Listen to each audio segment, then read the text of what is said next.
They were able to give me a really good scholarship just because of, honestly, purely because of timing. Like sometimes sometimes timing is more important than anything else. Like you just got to be in the right place at the right time, but you also got to be persistent with knocking down those doors. If I didn't go to Washington, or sorry, yeah, if I didn't go to Washington to pitch and didn't email 100 teams to try to get in a league, in a good summer league, this opportunity doesn't exist. And who knows what happens after that.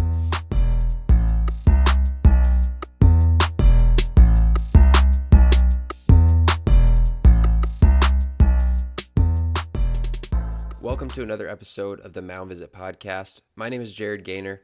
Normally I'm accompanied by Josh, but today I'm going to be going solo, and I'm going to walk step by step through my journey as a player at the high school level to where I am now as a coach in the private sector. And I'd love to hear from you guys after this. If there was something that I said that resonated with you, or maybe there's something that I went through that you're currently going through, I'd love to be able to help you with this process, whether you are a player or you're a coach. So I'm going to jump right in and just start with, me as a high school player. So entering my freshman year of high school, I was very undersized and much smaller than most of the players at that time. So I think in my freshman year, I want to say I was maybe 5'4", 5'5", 120 pounds maybe. So definitely small, on the smaller end for sure. Just hadn't really had a big growth spurt yet at that point. And as a result, threw slower. I was, 67 to 70 miles an hour. And frankly, I actually played more outfield than pitched. I think my freshman year, I threw maybe 5 innings or 6 innings and primarily played outfield and hit. It wasn't until my sophomore year that I really started to pitch more and really started to gravitate towards that. So I went to a small high school in Phoenix, Arizona called Scottsdale Christian Academy. Was fortunate to play for a coach named Bill Swift, who played in the major leagues in the 80s and 90s. He was the second overall pick in, I want to say, the 1984 draft out of the University of Maine. And he was a big mentor for me and a big help for me as a player. He coached my 2 older brothers, so I had known him for quite a while. And it was great to get to play for him and to get to learn from him, as a pitcher, and to really pick his brain on some of the things that he was able to do on the mound. And he kept things very simple for me. He wasn't necessarily big on velocity or talking about it, I should say, but he was really good with the mental side and instilling confidence in your skill set and making you believe, or helping you believe, that with the right work ethic and pushing yourself, that you can get to places where you want to go. So really learned a lot from him. Really helped me a lot with some of my pitches, like a lot of the pitches that I threw throughout my career, like my slider, he taught me and really stuck with me and allowed me to perform really well at various levels because of some of the things that he taught me. So throughout high school, like I said, was undersized. Even my senior year, finished at, I was 5'10", 5'11", 145 pounds. Threw in the low 80s, so I wasn't, a flamethrower by any means, but, I was respectable for a high school pitcher. Low 80s, left-handed. Did really well, had a lot of success, but because I didn't take school seriously, I focused only on baseball. I thought if I was good at baseball, that's all that would matter. I didn't have a lot of college opportunities, and I really limited myself because of the classroom.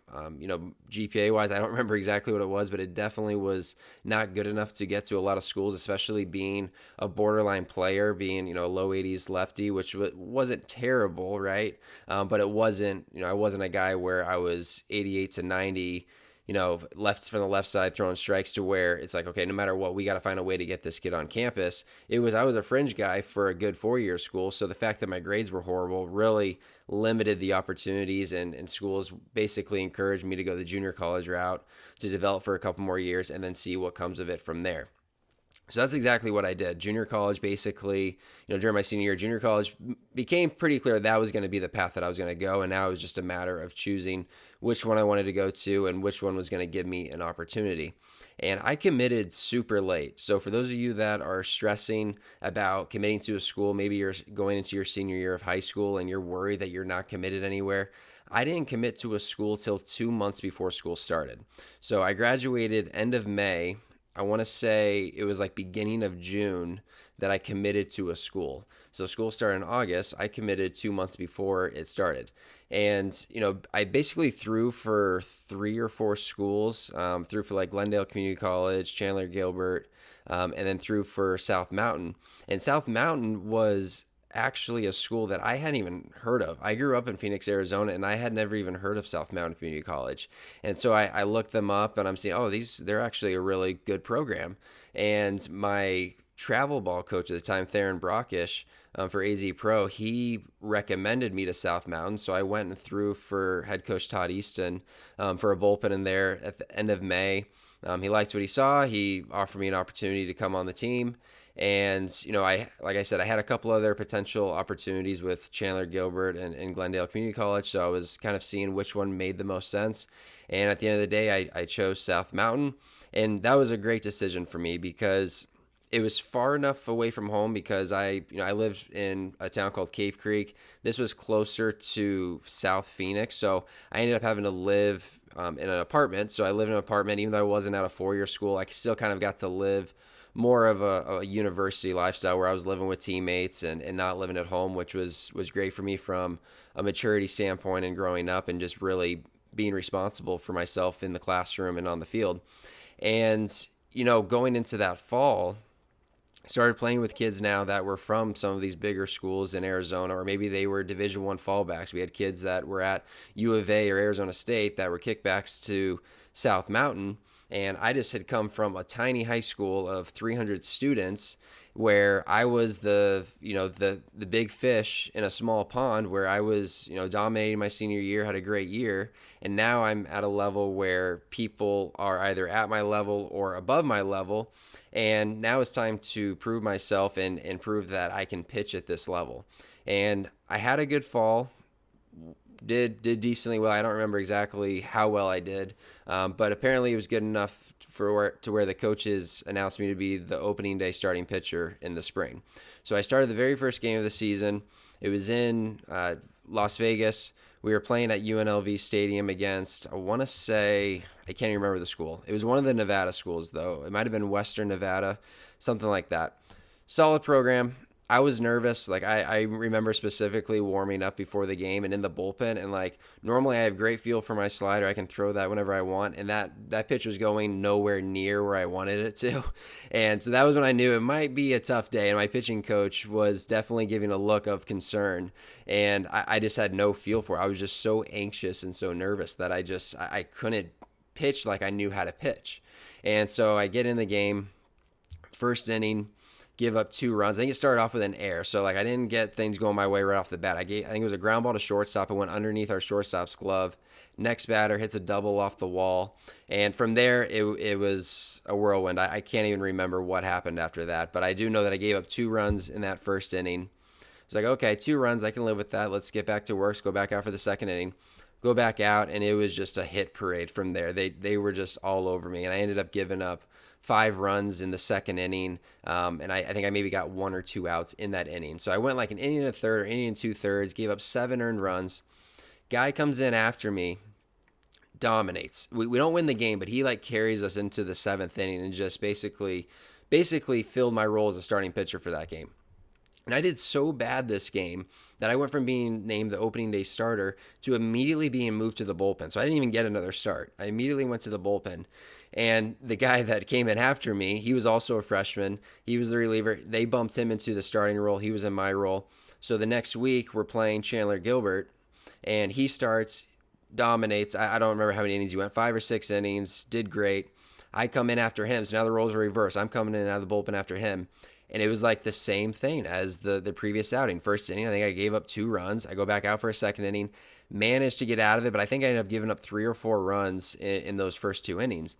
And I just remember leaving that game and like talking to my dad and just driving home and just not knowing what was going on. I hadn't failed to this extreme ever on a baseball field. You know, being at a small high school and ages before that, even though I was smaller and undersized, I always performed really well. And this was like the first big test for me mentally as, you know, how am I going to respond to this? Am I Am I just going to fold and cash it in as a year? Because obviously my coaches, they're not going to have confidence in me at this point, right? Back-to-back outings of doing terrible, going from a starter, bad, okay, let's put him in the bullpen, see how he does, bad again. Like I'm thinking, every bad thought's going through my head, and I'm thinking, what are my coaches thinking? Are they ever going to pitch me again? And in the grand scheme of things, I'm looking back on it now. It's like it was 2 outings. It was my first 2 outings of my college career. Were they good? No, not by any means. But are they worth, having all those negative thoughts or throwing in the towel after 2 outings? Of course not. But that's natural, especially when you're in the moment and you're emotional about it because this means so much to you. You've worked hard for this and you thought you were at a certain level, and now you're realizing, okay, maybe I'm not quite as good as I thought I was, and there needs to be a little bit of an adjustment period. I need to just figure out what is the next step to get better. So I think I went like 2 weeks after that without pitching. They, just obviously at that point, I wasn't going to be the go-to guy they were going to go to. It was going to be a mop-up role or something. And in Arizona for the junior colleges, we would play the club teams, like Arizona State club team or U of A club team. Those types of teams, we would play them like every once in a while for like a midweek game just early in the season to basically get some reps in, but they counted as real games. So I think it was like 2 weeks later, we played one of those teams, and I got to start against them, and it was literally the first time I had pitched, and I want to say like a week or two.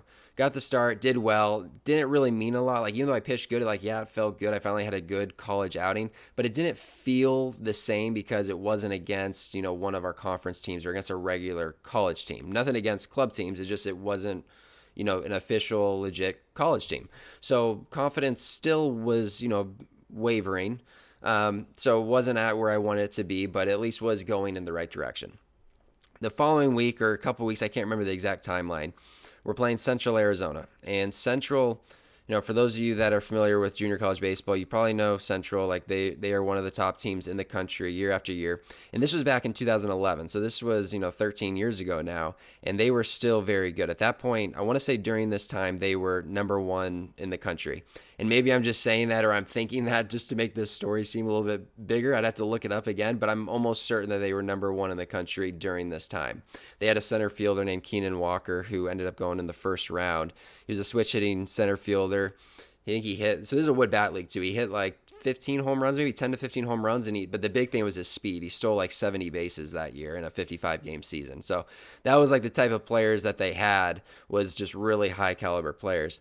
And the guy that started, so I'm not going to use his name. I'm not going to use specific players' names, but the guy that started after I lost my starting role and came in and out of the bullpen after me, he was starting this game against Central. And he basically was having an outing that I had to start the season. He was just getting whacked all over the yard. And after the first 2 innings, we had given up, I want to say 5 runs. So it was 5-0 after the first 2 innings. Our coach, like if you know South Mountain's coach, he's a little intense, but I love him. He was a great coach to play for, Todd Easton. Like I literally remember him looking at me in the dugout and just looked at me and said something along the lines of, what do we got to lose? Go get warmed up, Gaynor. So I go down the bullpen, warm up. I come in the 3rd inning.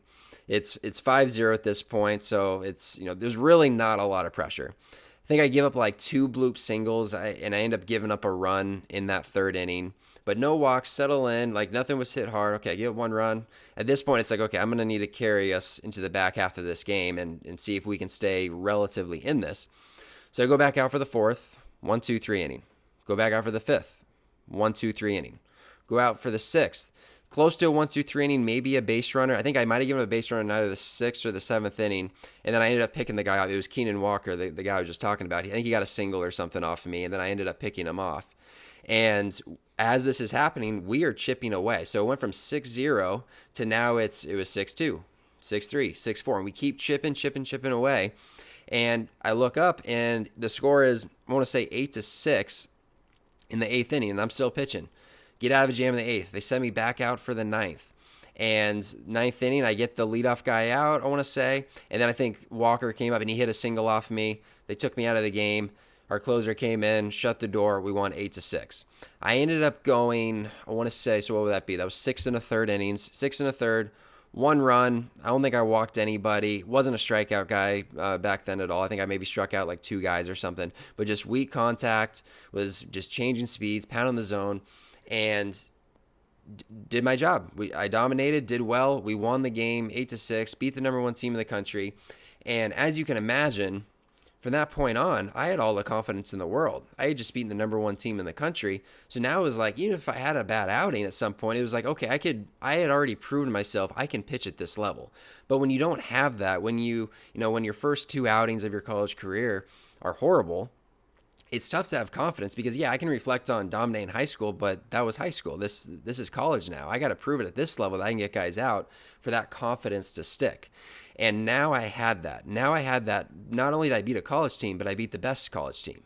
So now I could build off of that, and there was nothing in my mind that I felt like I couldn't do. There was no team in the division that I felt like I couldn't pitch well against, regardless of how my next outing were or the next two outings, whatever it was. I always had that frame of reference and ended up having a really good season. I pitched like 55 innings, primarily out of relief. I made 4 or 5 starts that year, did really well, beat Yavapai, who was another good team in that conference. Like I was kind of like the first guy out of the bullpen. Like if the starter got in trouble, I was coming in and I was going to pitch 4 or 5 innings out of the bullpen. Every once in a while, I'd come in a late jam. I think I had like 1 or 2 saves, but it was mainly like those middle innings and bridging the gap to more of our hard throwers and more of the guys that could miss bats at the end of the game. So that was my freshman year. Sophomore year comes around. I'm feeling good. I'm thinking, I want to go Division I. I'm going to be, one of the top players in the conference. I pitched 55 innings as a freshman, had a 3-something ERA, did good. And so I go into the fall. I'm throwing harder. I'm like 86 to 88. Remember, I'm left-handed too. And like this was 2012. So, I mean, it wasn't that long ago, but velocity wasn't as important. Like 86 to 88 would get you a lot of opportunities being left-handed, especially being a strike thrower. And so I'm doing that, having a great fall. I'm starting to get interest from schools. Grand Canyon was one of the top ones, which was a local school, and they were Division II at the time. And I had that D1 or bust mindset that a lot of kids have. In my mind, I was like, I have to go D1. Like that is the goal. I want to go to Arizona State. I want to go to U of A. So Grand Canyon, they made me a great offer. It was a great school.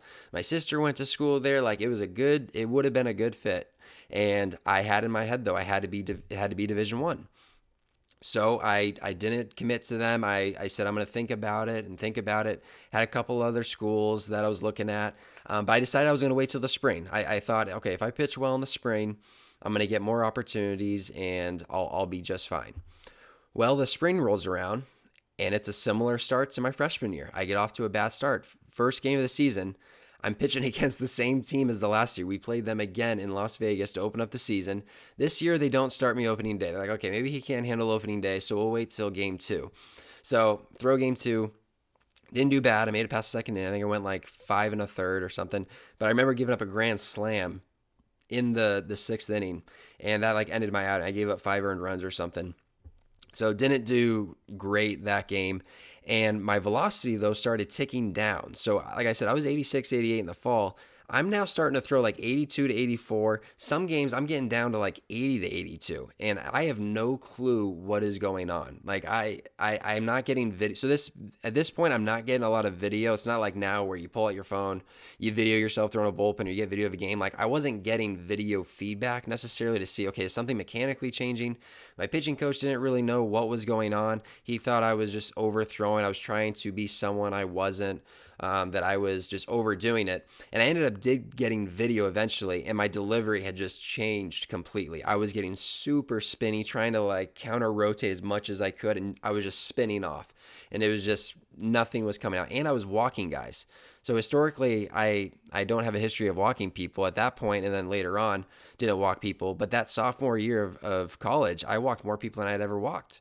I can't remember exactly the number, but it was literally at least double, maybe even triple from a percentage standpoint from what I was my freshman year. And so now I'm not throwing hard.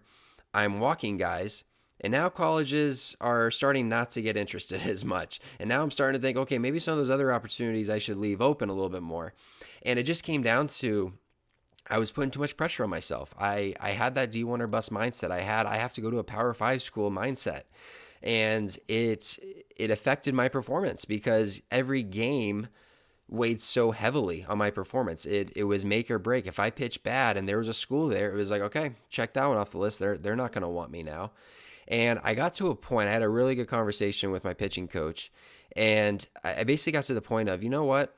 I'm going to be who I am. I'm not going to try to be someone I'm not. I'm not going to try to overthrow, because I was like, if looking back, like, yeah, I was trying to throw harder, especially when I saw I was throwing 82. I'm like, okay, I got to throw harder than that. So I'm going to try to throw even harder. And then I throw slower and I throw more balls. So I'm like, you know what? I'm just going to be myself. Whatever happens, happens. And so I started pitching better, pitched against Arizona Western, threw a complete game shutout, feeling good again, building back up the confidence, doing well, starting to get a little bit more interest from teams, but then they would fall through. Most of them were out of state schools for the most part. Obviously in Arizona, there's only so many schools, especially at the time. And so offers were coming in, or not offers weren't coming, I shouldn't say. Phone calls were coming in from coaches expressing interest, but then when push came to shove, there wouldn't be an offer. And so now it's getting to April and we're getting to May, and I still have no clue where I'm going to school. So I call Grand Canyon. It's April. I want to say it's April. I call Grand Canyon. Hey, I would love to come to school there. And they said, well, we gave away your scholarship. We couldn't wait that long. Like, you're welcome to come walk on, but we gave away your scholarship, so you're gonna have to pay for your way to come to school. And so I'm like, well, I'm not doing that. I'm not gonna go from getting a really good scholarship to now being a walk on. So okay, I'm not going there. Another school, Arizona Christian, NAI school. They were calling me week after week after week from the previous summer and the fall all the way until March. Like, they literally were calling me every single week, and I kept telling them, and I think I was pretty honest with them. I was like, I want to go Division I want to do this, and they try to lay out everything they could do for me to help me, and because they knew my goal was to play pro ball, and they're like, well, you know what, we believe we have the development tools, and we can help you get to where you need to be to get there. And I just kept turning them down, and finally got to the point. We're literally in May, and I'm like, okay, I'm ready to come. I'll do it. I'll go to Arizona Christian. And same thing. They didn't have an offer anymore. I had to walk on. I'm like, well, I'm not going to walk on there. I'm sorry. I'm just like, pridefully, I can't walk on. I'm not going to do it. So I decided not to do that. So now it's the end of the season. I finished okay. I threw a lot of innings. We had so many injuries that year. I literally was starting two times a week some weeks. I ended up throwing like 110 innings, and we didn't even make the playoffs that year. So this was in like a 50-game season. I threw 110 innings and won like 9 games, had a 4-something ERA. Walks weren't great. Strikeouts were okay. So it was like I was fine. My stuff was okay, or my numbers were okay, but they weren't screaming, hey, you need to sign this kid right now, especially this late. So what I decided was I need to get into as good of a summer league as I possibly can. Because if I go to a good summer league and I show that I can get Division I hitters out, or I can do whatever, maybe there will be an opportunity. Maybe someone will see me at this game, and I'll be able to get an opportunity. So I email every single coach, or every single email address or phone number I could get for all these leagues. For the Cape Cod League, I knew that was a launch up. I'm like, what the heck? Let's email them. Cape Cod League, the Northwoods League, I think the Jayhawk League, the California League, and the West Coast League. I got one email back, and it was from the West Coast League, a team in the West Coast League, the Kitsap Blue Jackets in Bremerton, Washington. They said, we'll offer you a 10-day contract as the season's end for Division I baseball. Like, we have a need for players to begin the season. We'll sign you for 10 days, and we'll see what happens. So I'm like, all right, let's do it. I got an opportunity. And at this point, what I'm thinking is, like, let's just say no school comes and says, hey, we want to offer you a scholarship, or we have a good spot for you on the team. At that point, my plan was to walk on at Arizona State. Now, Arizona State, very good program historically, especially at this time. Like, I want to say 2010, they had just been to the College World Series. That was my dream school. So I was like, it's a local school. I'm going to walk on there. And you know what? Worst case scenario, if it doesn't work out, I'll transfer to Arizona Christian or something like that. Even if it's for no money, I'll do it. But I want to give myself an opportunity to see if I can make it at Arizona State if there isn't another opportunity this summer. So that's what I decided to do. I went to Washington, there for 10 days. I closed the first game, got a save, did well. Few days, or about 4 or 5 days later, I got a start, did really well. Like, I felt like I pitched good. I'm like, awesome. I'm gonna be able to stay here. This is gonna be great. The coaches talked to me. We're on day 8. I want to say it's like day 7 or 8 of this, and they're like, Jared, we love you. You did awesome this week. Like, you're definitely good enough pitch here and we want you to be on this team. They're like, but we've just made commitments to these other schools for their players. And, we were hoping that maybe someone would back out and wouldn't come, but like we literally have a full roster. Like there's nothing that we can do. And so I was like, okay, no, I appreciate it. You gave me an opportunity, and that's, it is what it is.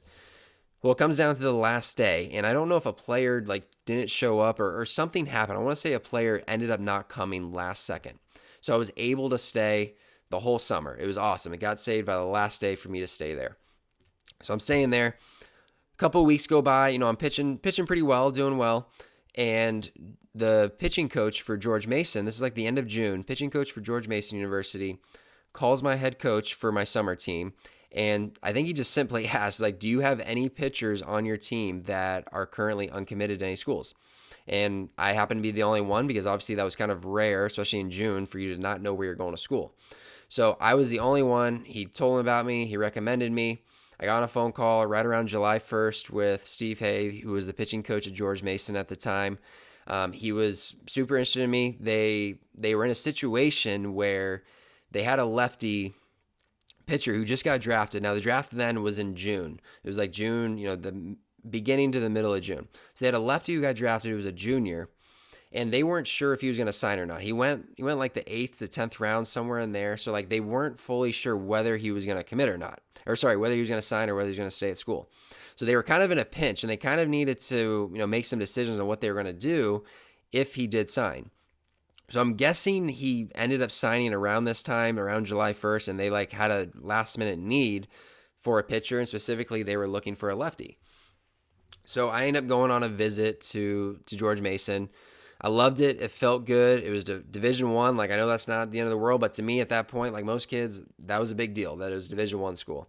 And I really liked it. They were able to give me a really good scholarship just because of, honestly, purely because of timing. Like sometimes timing is more important than anything else. Like you just got to be in the right place at the right time, but you also got to be persistent with knocking down those doors. If I didn't go to Washington to pitch and didn't email 100 teams to try to get in a league, in a good summer league, this opportunity doesn't exist. And who knows what happens after that. So I go to Mason, go on the visit. I love it. Things seem to be going good. And I was actually reflecting. Somehow I still have some emails and even still have some voicemails of some of the conversations. And I was listening to them not that long ago and reading some of them. It was still borderline whether I was going to be able to go because there were some issues with some of my transcripts of going from junior college there. I had to enroll in a summer class. Like this is like getting now to like middle of July. Like there was like one more chance to get into a summer class before school started. And I had to get into it. So I got into it was like a math class or something. So I'm doing that for the last 3 weeks of summer while basically doing online math classes. And so I was able to do that and was able to get to go to Mason and play at George Mason for the next year, which was amazing. So fast forward now, sorry, stumble over my words, to the fall now of my junior year at Mason now. New school at a Division I program. I'm loving it. It's great.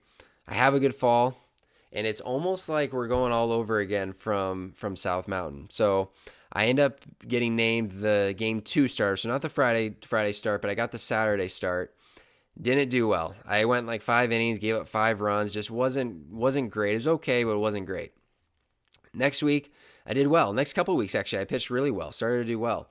And then 3 weeks into the season or 4 weeks into the season, we were told that we weren't going to be eligible for the playoffs because it had just been made a decision that we were going to be leaving the CAA, the Colonial Athletic Association. We were now going to be going to the Atlantic 10 Conference the following season.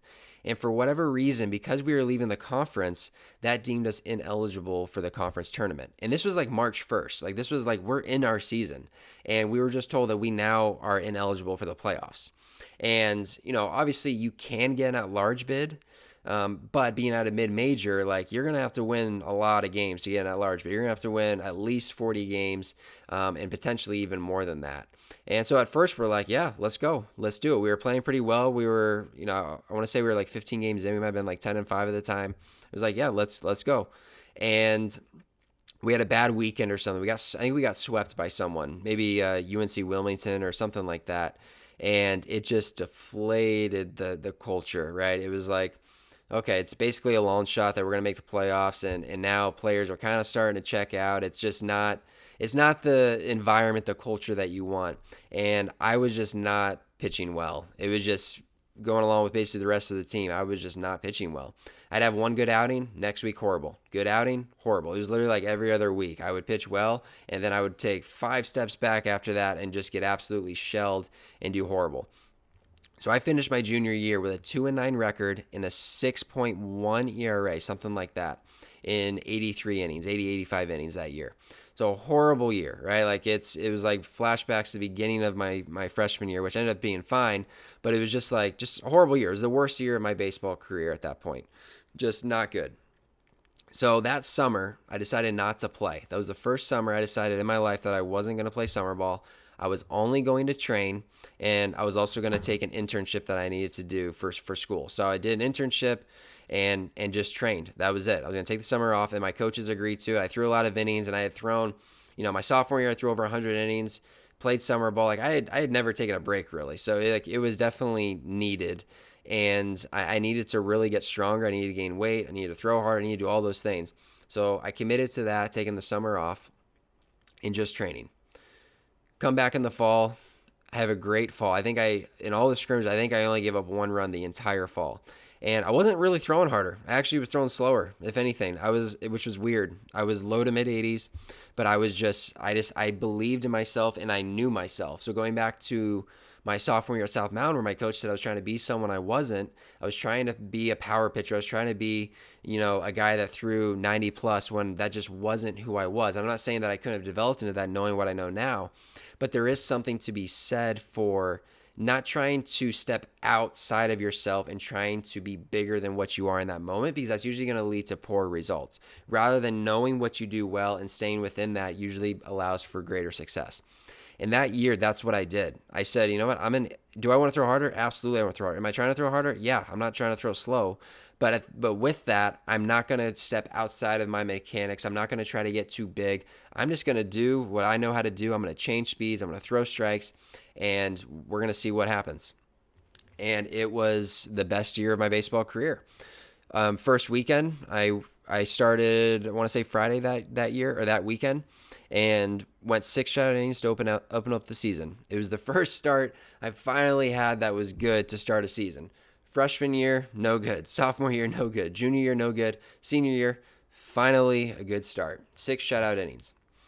Next week, another 6 or 7 shutout innings. Actually, no, it was 7. It was against Coastal Carolina. 7 innings. I gave up 2 runs, but they were unearned. Now, I have something to say about that. So I ended up giving up 2 unearned runs because it was my fault. There was a bunt down the third base line that I fielded, and I threw it up the first base line. 2 runs came in to score. I got out of the inning after that.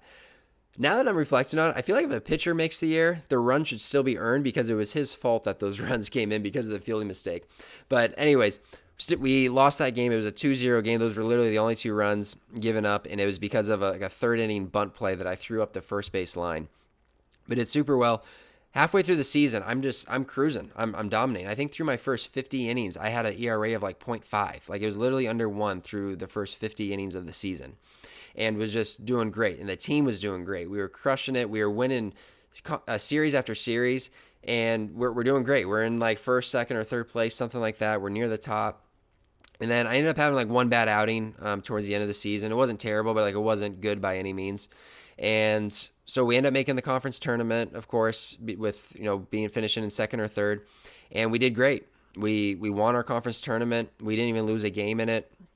Rolled right through it. Went to a regional, the Rice regional. Played against Rice, Texas A&M. That was the regional. Just us and 3 big Texas schools, and pitched the first game of the series, or the first game of the regional against Rice on Friday night, and that's a bitter topic to talk about. It was a tough game that still makes me frustrated to think about or to talk about. But we ended up losing 7-2.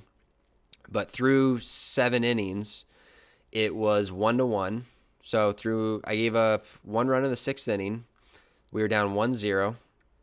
7th inning comes around. Or sorry, 7th inning is when I gave up the run. Sorry, I got confused. 7th inning gave up the run. In the top of the seventh, we're down 1-0. We go to the bottom of the seventh. We tie it back up. It's now 1-1. I go back out for the eighth inning and frankly got left in too long and got hit around. I left the game with, I think, the bases loaded or maybe 2 runners on, and all of them came in to score, and we ended up losing 7-2. But the important part I left out actually was in the top of the eighth, we took the lead. We scored a run. We were up 2-1 in the eighth inning, and at one point we were 5 outs away. It was still 2-1 with 1 out in the eighth inning while I was pitching, and we ended up blowing it and losing 7-2, and then we lost the next day to A&M, and we're done. But it was still a great season, and just a great last year of college baseball. So now it's shifting to my goal is pro ball. I want to play professional baseball. I'll do whatever it takes. I felt like I had a great year. Didn't throw hard though, right? Like now we're getting to pro ball. It does matter. You got to have velo. You're as a lefty. Like you can't be a low to mid 80s lefty, or it's very rare, I should say, especially being at a mid major. That made it a little bit more difficult. If I was at, an SEC school, even if I was throwing low 80s, yeah, I'm probably getting drafted if I put up the numbers that I did put up. Draft comes along, don't get picked.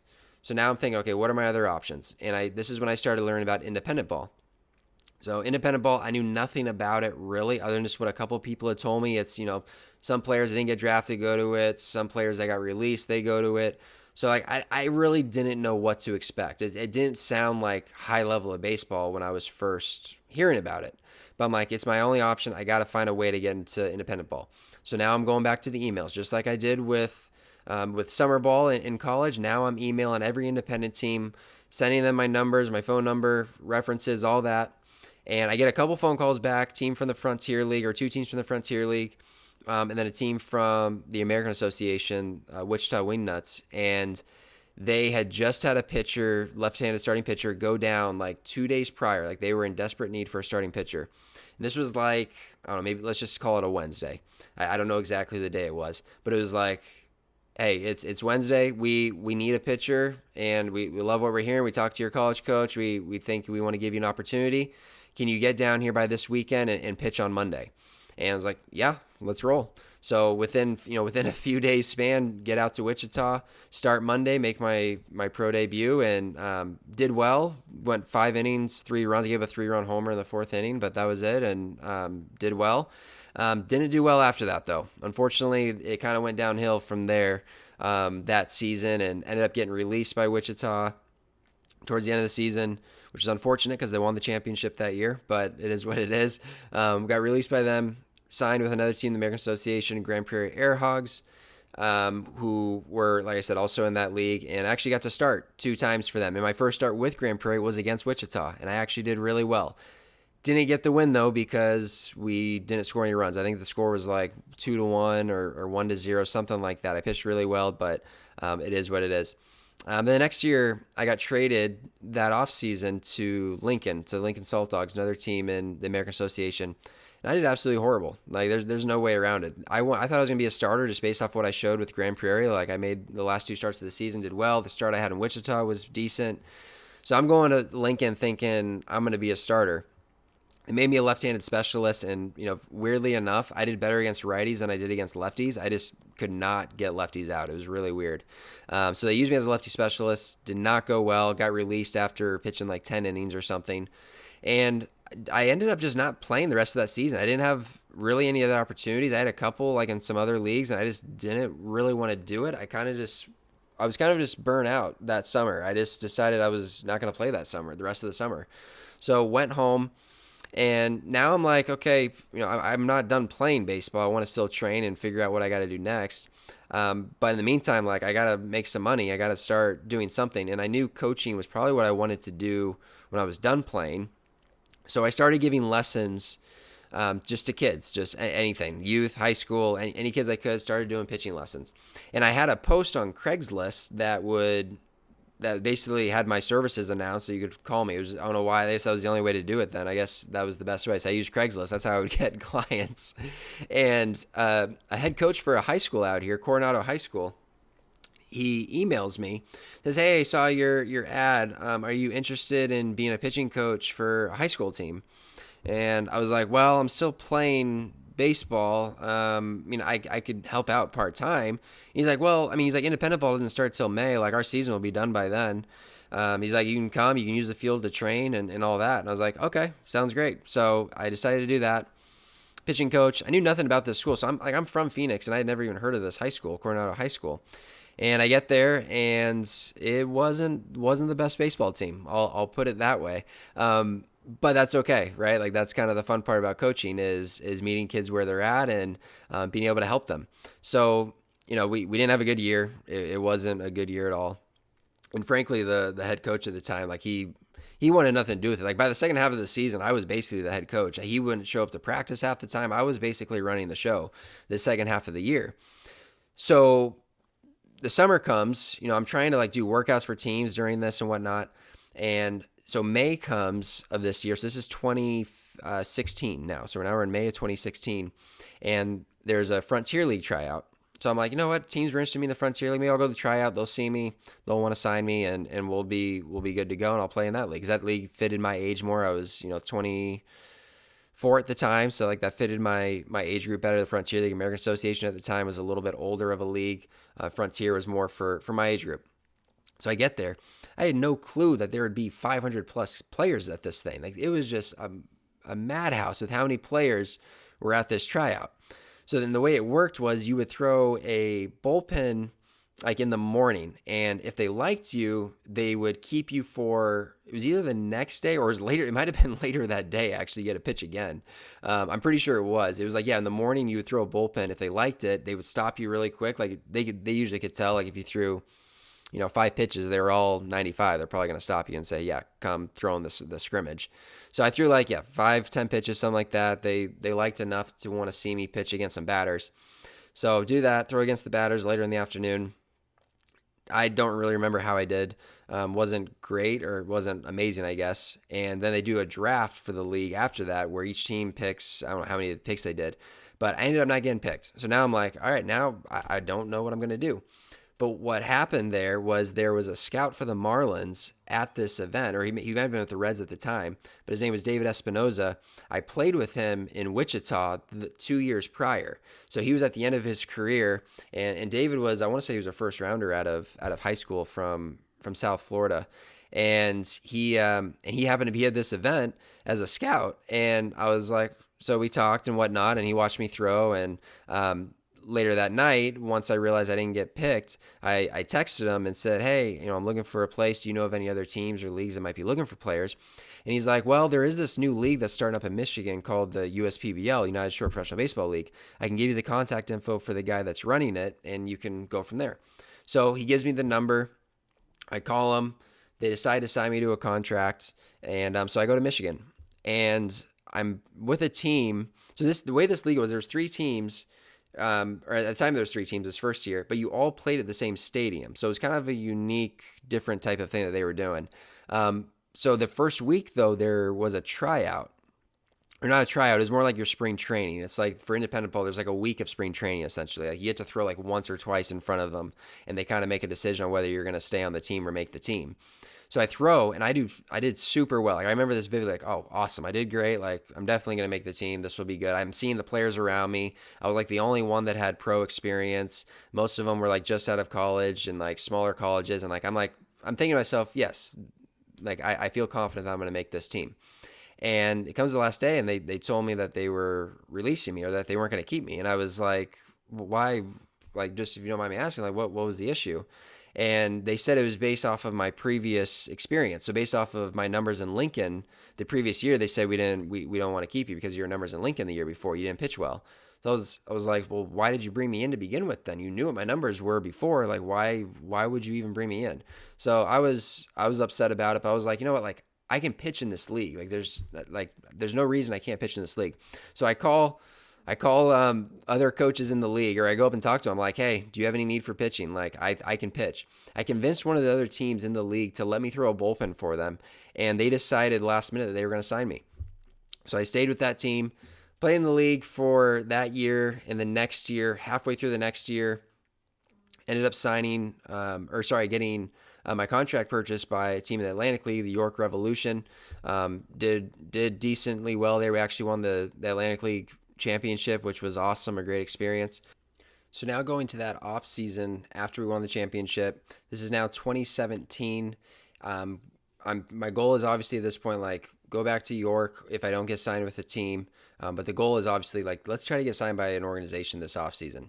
So I was pushing my training this offseason pretty heavy because I knew I needed to make a velocity jump. That was still the main thing holding me back.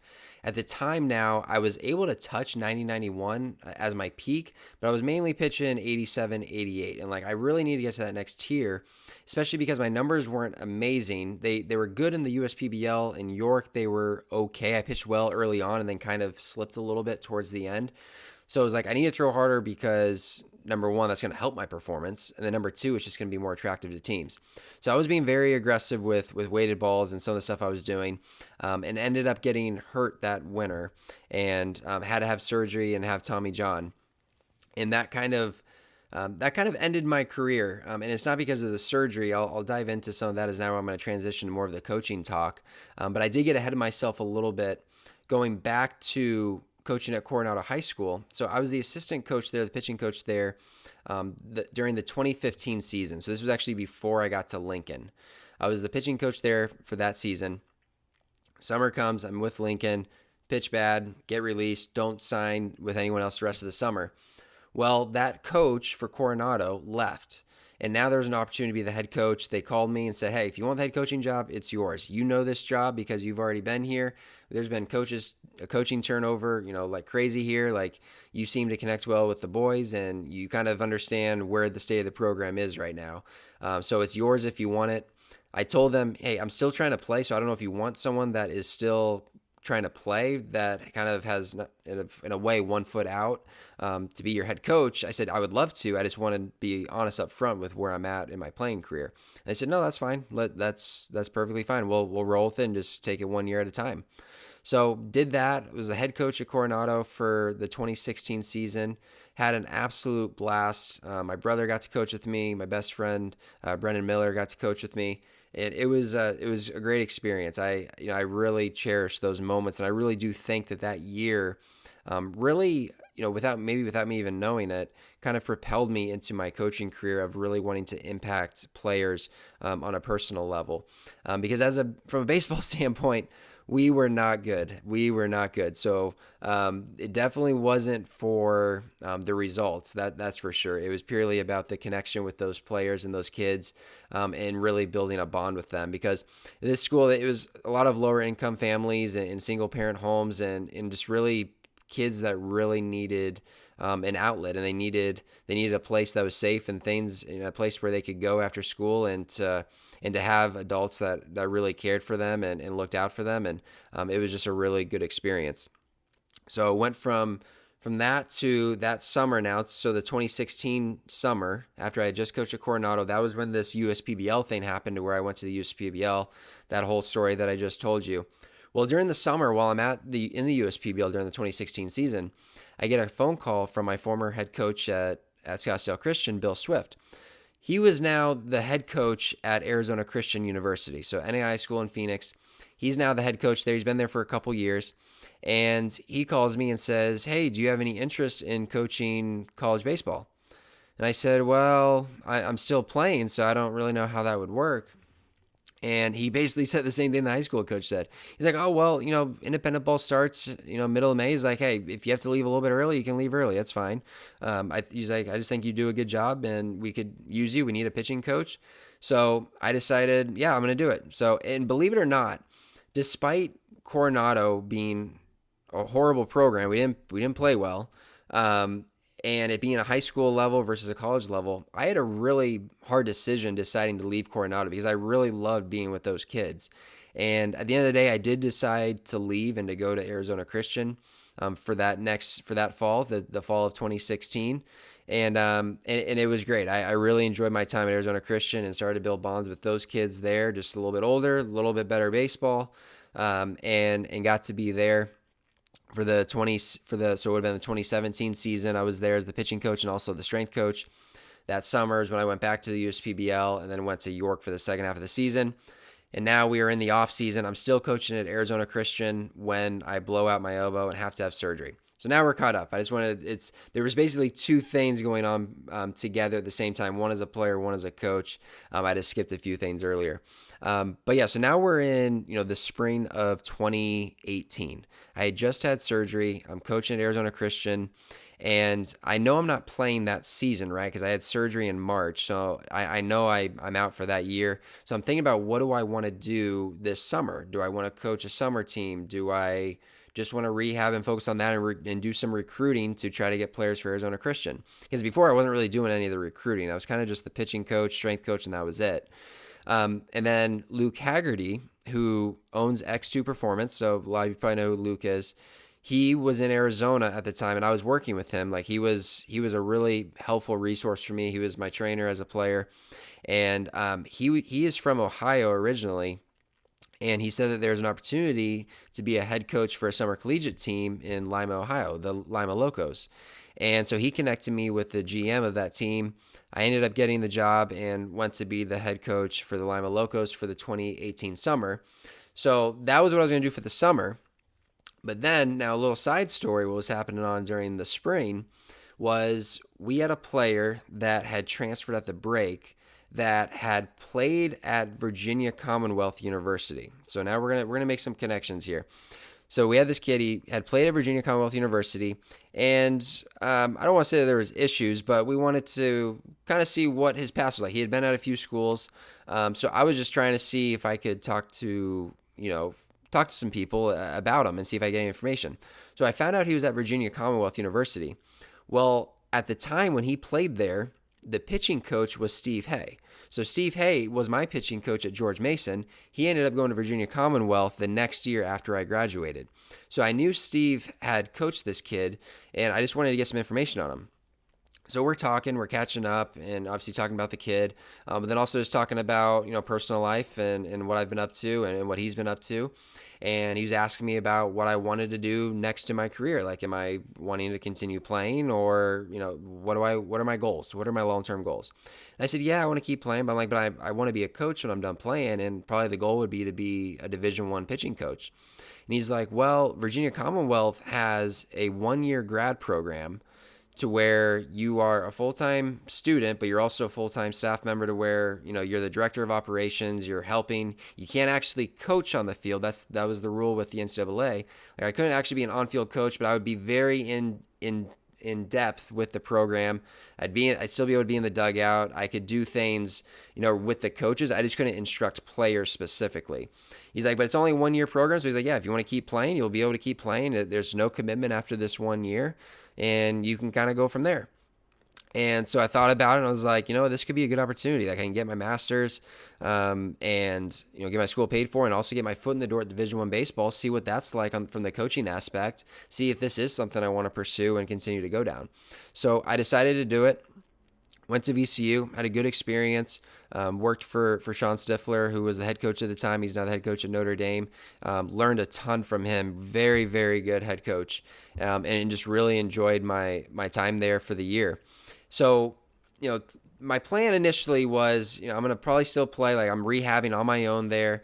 And, as time went on, it started to become clear that coaching was what I needed to do, and that playing was probably coming to an end, as hard as it was to say it or to admit it. And I remember one day specifically, for an opportunity that came up, or potential opportunity, I was actually home in Arizona for Christmas break. And I got an email from the pitching coordinator for the Astros. And he said, like, he saw my stuff on Instagram or something, and wanted to know if I was interested in interviewing for a job or talking about a job with the Astros. And that, like, completely threw me for a loop, because at this point, like, pro ball was nowhere on my mind from a coaching standpoint of, like, being in affiliated ball. Like, at this point, I thought, you had to have played pro ball, at least at the minor league level, to have a chance. Like, that wasn't even on my radar. Like, just college baseball from a coaching standpoint was all I really thought about. But obviously I was like, yeah, let's talk. And so went through the interview process, went well, made it to, a couple stages, and ended up not getting the job. But it was a great experience because I got to kind of learn what type of questions are they asking, because there was questions that they asked that I flat out didn't have an answer for, and it helped prepare me for the next time I went through that process of information that I am behind on that I need to learn more about. So at that point, I was like, okay, like pro ball is obviously not off the table. Like there might be some opportunities in pro ball. And sure enough, some other phone calls started to come because I was very active at this time. So this time I had a business called Gaynor Strength and Pitching that I was doing on the side, where I was doing remote training with clients, but I was also just building content on Twitter and Instagram. I was doing just a lot of really active posts, and so it obviously some people noticed it and started to reach out to me.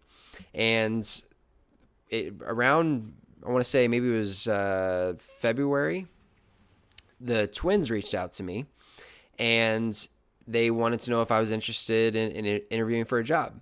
And I had a situation a little bit ago with another team who was interested in hiring me, but they wanted me to leave right away. And I was like, now it's the spring. And now, even though I wasn't like the pitching coach or whatnot, my role was pretty vital for the team to where if I left, I was going to kind of leave them high and dry with a lot of the behind the scenes stuff that needed to be done. And then on top of that, I also was only a couple months away from getting my master's, and it would have been pretty messy trying to switch it to online classes. It was going to be a little bit of a mess because the semester had already started, and I just didn't feel right leaving the program in that situation. So I told him, I was like, I can't leave till the season ends. So that happened to the team prior to that. Twins reach out, and I told them that up front. They're like, "Oh, no problem. That's fine. Like if we get through the process to where, we're going to bring you on, like we can wait till school's over, till the season's over, and we'll go from there." So I was like, "Wow, that's awesome." Right off the bat, like you can just tell like there's some really good people here. Like they understand, the situation, and it was cool. So process goes on. I end up officially getting accepted for a job as one of the low A pitching coaches. So the Twins in their organization, they do 2 pitching coaches at every level. So there's an opportunity for me to be the second one in low A in Cedar Rapids at the time. So ended up finishing the season at VCU, went to the Twins for that summer. I think I joined them around June 1st and coached at the low A level for the rest of that season. And then the following year, was going to be in the Dominican as the DSL pitching coach, or one of them, because I didn't speak Spanish, so there's no chance I was going to be the only pitching coach there. But it was really an opportunity that was geared around learning Spanish, as well as working with a lot of really young guys to where you could really have a big impact as they're at the early stages of their career. They're really raw, and there's just a lot of growth potential at that age. And then just being able to learn Spanish, like in the pro game, like learning Spanish is really, really important, especially at the lower levels, because, honestly, more than half your players speak Spanish up until, through rookie ball. I would say at least half, if not more, speak Spanish. So it's really important that you know how to connect with them and at least speak a little bit of the language. So I was like, yeah, this will be a good opportunity, like long term. Like, is it going to be hard to be out of the country and away from family and my girlfriend at the time, who's now my wife? Yes, but for this season, I think this can skyrocket the rest of my career, and it can be really a really great experience. So this was going into the 2020 season now. We all know what happened in 2020. So I got down to the DR in March. I was there for, I think, like 3 weeks, and then had to come home because of COVID. That summer, I got engaged to my now wife, and I basically told the Twins, I'm like, I can't go back to the DR. Like, I'm not going to leave my wife and do long distance with the marriage.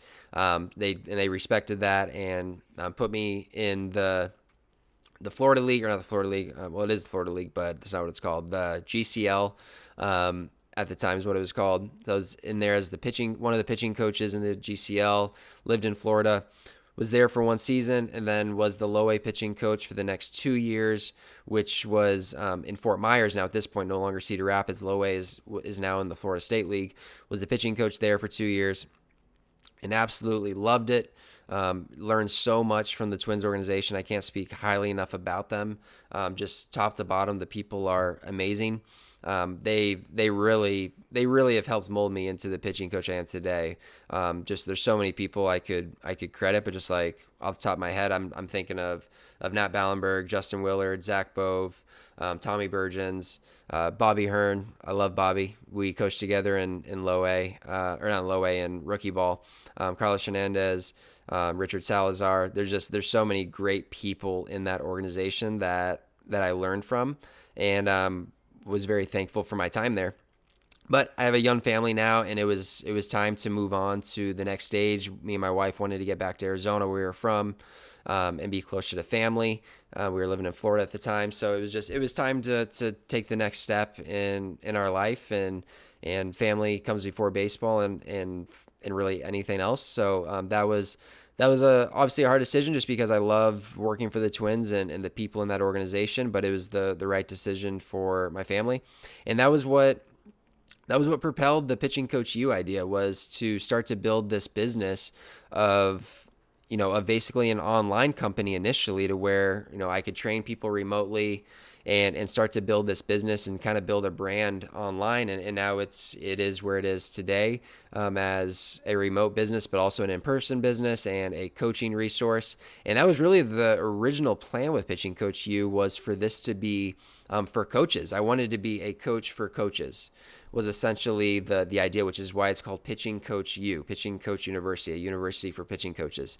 And that's definitely a big part of this business, or the business that I have, is being able to impact coaches. I do Zoom calls with coaches all the time, do some consulting with schools and teams, but it's also a lot of training as well, just because there's so many players that I want to be able to coach, and I think there's just a big opportunity to be able to help players as well.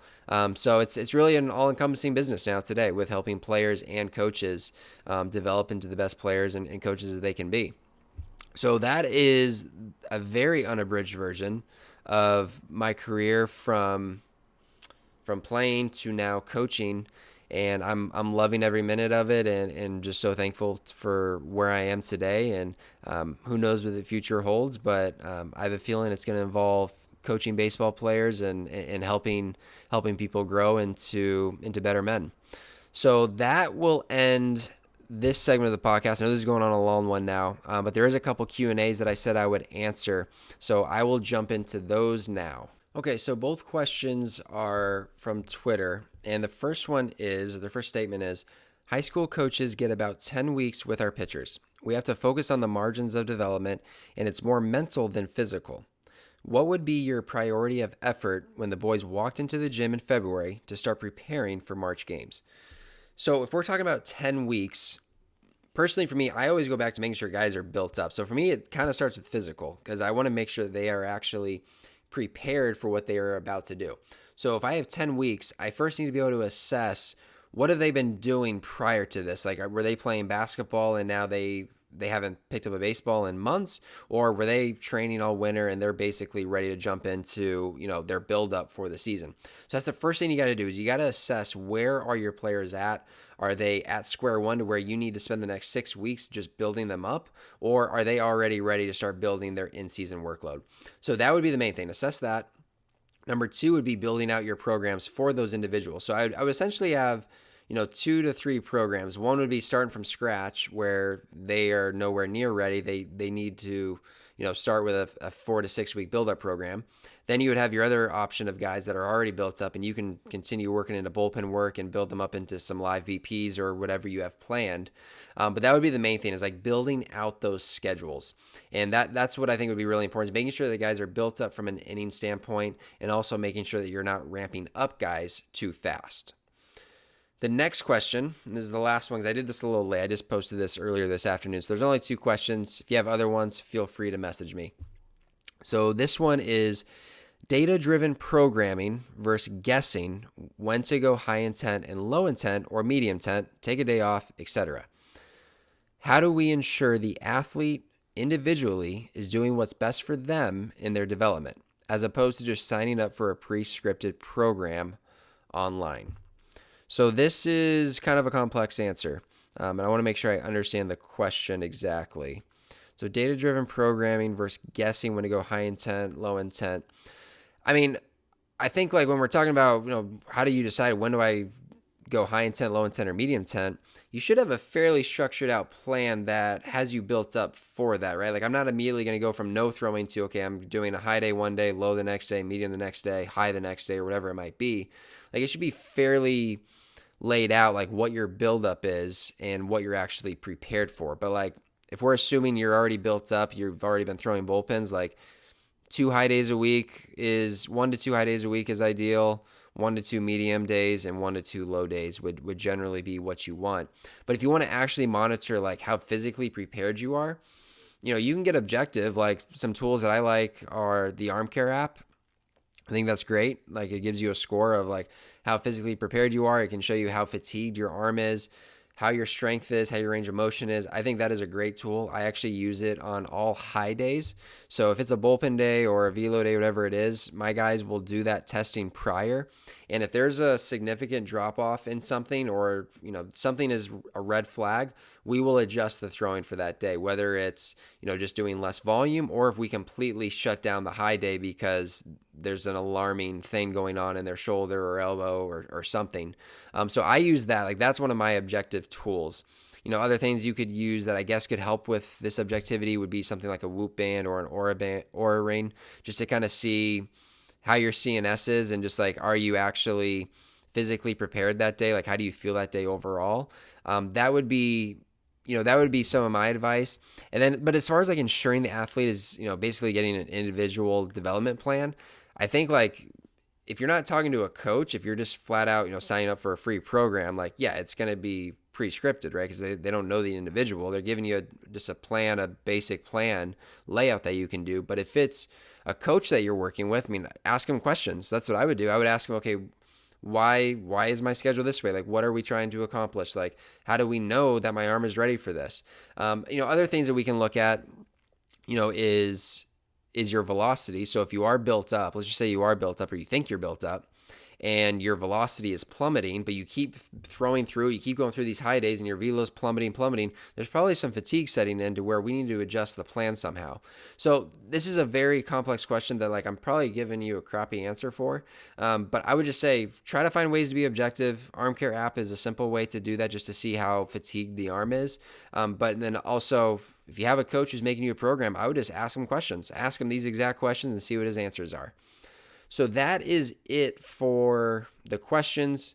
That is it for this long-winded message of me giving you my story. Probably some unnecessary things in there, but I hope that you got something out of this, and that that maybe it inspired you in some way, or maybe it stirred up some more ideas and questions that you have for yourself.